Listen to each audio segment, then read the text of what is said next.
What's up, guys? Today we are going to talk about 5 tips to deal with stress. Tip number 1. Tip number 1 is to breathe. So if you close your eyes, or if you want to practice really quick with me, we're going to count to 3 and we're going to inhale peace, love, positive energy. And then we're going to exhale negative energy, intrusive thoughts, and overthinking. One more time. Inhale peace, love, and positive energy. And then exhale negative energy, intrusive thoughts, and overthinking. One more time. Peace, love, and positive energy. And then exhale intrusive thoughts, negative energy, and overthinking.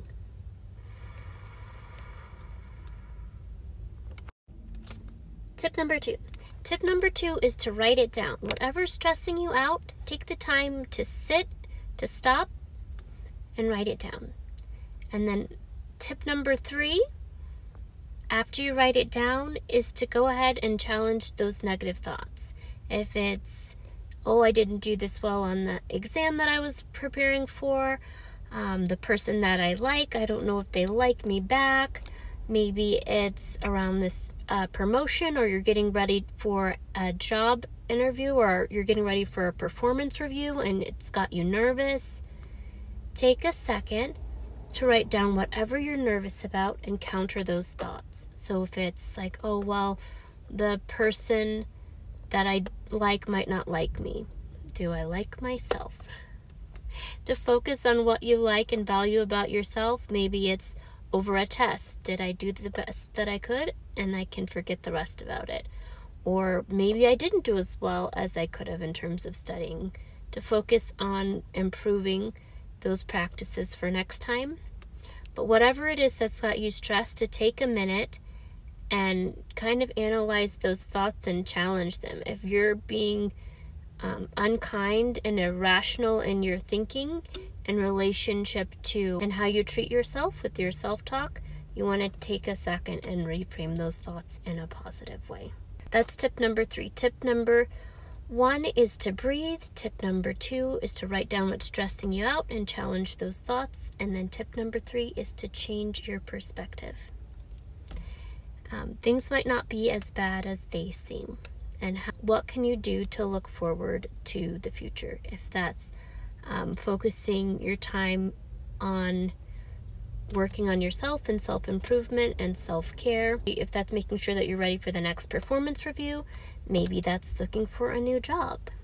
But to open yourself up to the opportunity that whatever is going on is temporary. Is most likely temporary.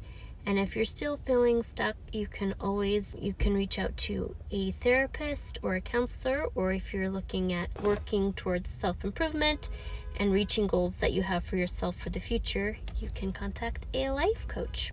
Tip number 4. Tip number 4 is to change your scenery. And sometimes this can be tricky. Maybe you're stressed out and you're in a situation where you can't get up and leave the room. You can still go somewhere else, at least for a second, in your mind. Try to imagine your happy place, and so to speak, and everybody's happy place might look different to them. I know a friend of mine, his happy place is on the beach. For me, my happy place is at home in my sunroom, or sitting on the couch with my daughter and my husband. Those are some of my happy places. But when you're stressed, to take a minute to shift your mindset, and sometimes changing the scenery can help with that. If you can get up and go outside, take a walk, reframe, and reset. And then lastly, tip number 5. Tip number 5 can also be tip number 1, and that is to take your worries and your stress to God. And that brings us to Philippians 4:6. Philippians 4:6 says, "Be anxious for nothing, but in everything, through prayer and supplication, let your request be made known before God." We're not created to stress out all of the time. Sometimes you can have good stress that can be motivating, but if your stress is constantly leaving you in a state of worry or fear or anxiety, that's not meant for you. That's not what God wants for us. So maybe you might need to change some of your behaviors or who you're spending time with, but to know that it shouldn't be a part of your routine. Feeling good should be a part of your routine. Taking care of yourself and your mental health should be a part of your routine. I love you guys so much. If you have any tips that you would like to share to help someone else who is stressed to relieve their stress, please share that below. If you have any questions for me, please feel free to DM me. I always love hearing from you, and I will see you guys in the next video. Bye, guys.